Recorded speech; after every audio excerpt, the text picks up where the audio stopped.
Kabajamtoota hordoftoota madda nageenyaa nagaan keenya tabbeenii fi lageen qaxxaamuree bakka jirtan maratti sinaa ga'u jecha oduu kan sin dhageessisu an Alii Odaati.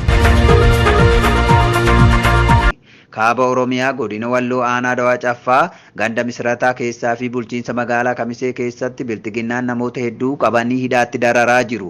Biltiginnaan naannoo Amaaraa hidhamtoota kanneen keessaa manguddoo umurii 70 kan ta'u keessatti argamu yoo ta'u, maaliif hidhame jennee yoo gaafannu ilmi keessa shanee ta'ee nu lolaa jira, ilma keessaan akka harka kennatu godhaa jechuun rakkisaa jiru. Namoonni isaan waliin rakkifamaa jiran nama 6 ta'ullee Sheek Ibrahim Adam malee Abubakar Muhammad, Awwal Aliyyi, Abduu Muhabbaa jedhama. Namoonni hedduunis akka hidhaa jiran maddeen keenya madda nageenyaatti himan. Uummanni keenya bakka jiru of qopheessuu malee diinaaf dabarsee akka wal hin kennine ergaa dabarfatanii jiru.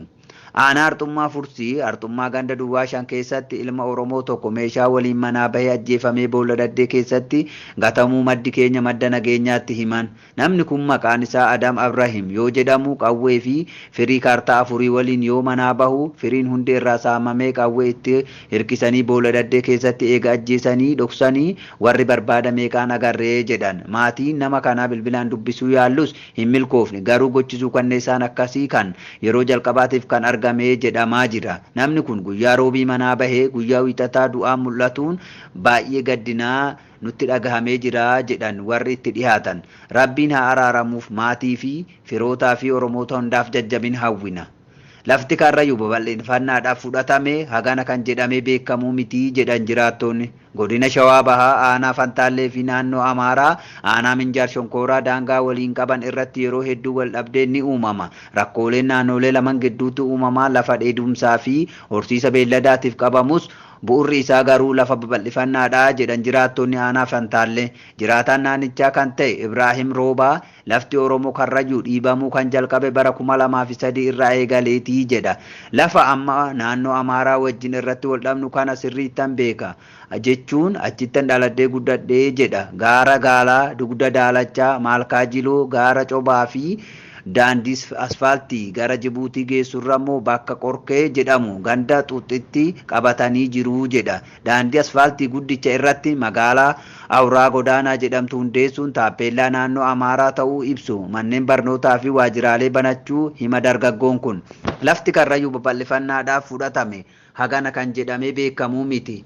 Lafa jiila kana Karrayyuu hundaatti fudhatame. Karrayyuun lafa isaa tiksuuf aarsaa kaffalaa jira. Duuti namaatu amma nu biratti haaraa miti. Ganamaa galgala namni numa du'a. Uummanni keenya Karrayyuu karaa hedduun dhiibamaa jira jedha gabaasi bahaa jiru. Oduu dabalataaf Alii Oromoo waan qindeeffate qaba.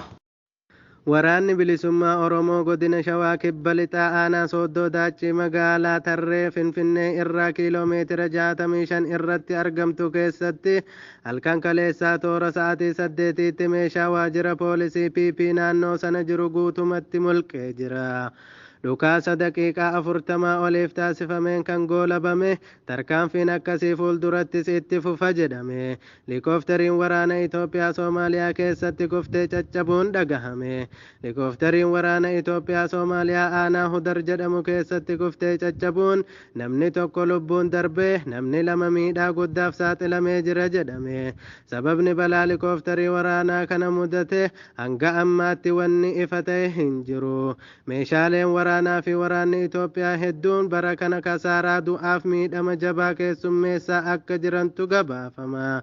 Lolli kun kan Itoophiyaa fi Oromiyaa keessatti rakkoon waraana mootummaa irra gahaa jiru gaaga'ama guddaaf mootummaa saaxilee akka jirutu eerama. Lola walitti fufiinsa baatiilee 8tiif adeemsifamaa jiru kan gama kaaba Itoophiyaa naannoo Tigraay akka malee jabaataa adeemuun gara naannoolee Amaaraatii fi Affaar naannoo Tigraay daangessanitti babal'achaa jiraachuunis yaaddoo uumeera. Balaa waraanaa fi meeshaa waraana konkolaataa fi lubbuu namaa irra gahaa jiru kun tilmaamaan guddaa ta'uun kan eeramaa jiru tahullee addatti ifa bahee hanga ammaa kisaaraan isaa tilmaama maallaqaan waan himames hin qabu. Eegaa daawwattoota keenya oduulee biyya keessaa qindeessee kan isin biraan gahe ani Aliyyoo Oromooti. Gama kutaa teeknikaatiin kan nu faana ture Muhee Callaati. Hanga guyyaa baruu walitti deebinu nagaan tura.